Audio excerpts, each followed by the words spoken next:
There haven't been any full-blooded Filipino that has been to the NBA, and I just want to be the first one, and I just want to show everyone that we can also make it.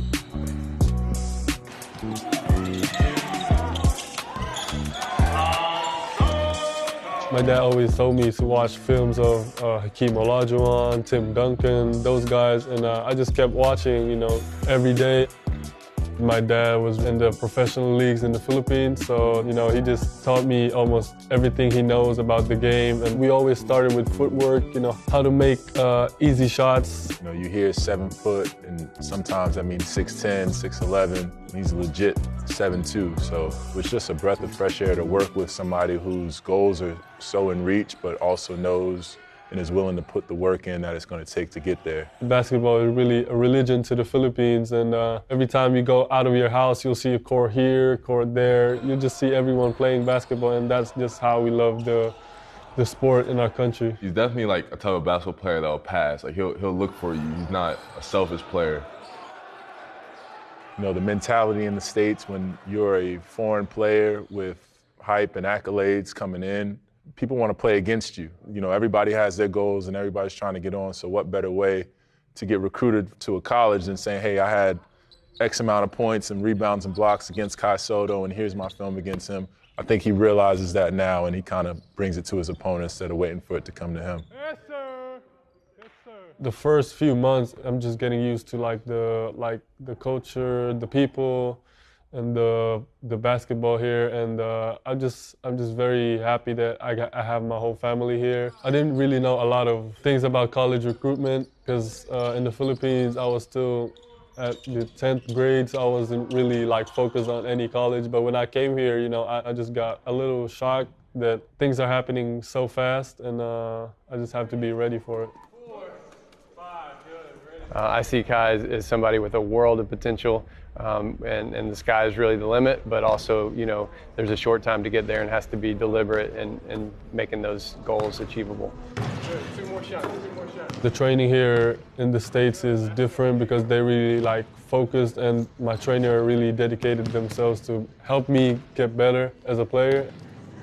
One thing that we wanted to really work on, getting him to be more NBA ready, which means, can he handle the NBA pace of the game, physicality? Can he use his length in a meaningful way? Does he stretch the floor consistently? Can he guard players? Can he guard in the post? Can he guard off switches? Very good. Show it right back. Bang, bang, boom.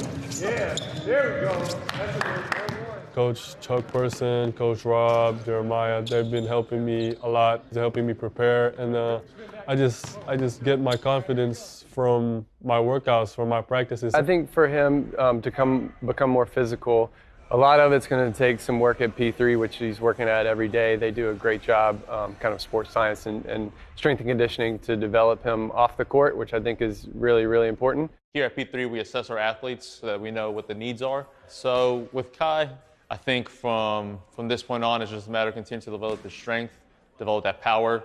He's going to be playing and matching up against guys who are bigger than him, so making sure that he is able to match that intensity on the court, but also making sure that he stays healthy to be able to compete year-round. That was a moment in time for him at Basketball Without Borders where all 30 NBA teams are there. There's high-level kids that are his age that are there, and he's able to see, I didn't make the first team. I wasn't MVP. I wasn't on the first team all camp. And so what are the things I need to do to improve? And so now you're able to look at positive feedback from GMs, scouts. It was great. I had the opportunity to play against the best players all over the world and to be coached by great coaches. What are the gaps? What's going to help him get there? And I think he took it to heart. I think he saw kind of where he was and was able to size himself up a little bit, and now he's able to take a step forward because he's grounded in reality. He's not caught kind of in the hype world.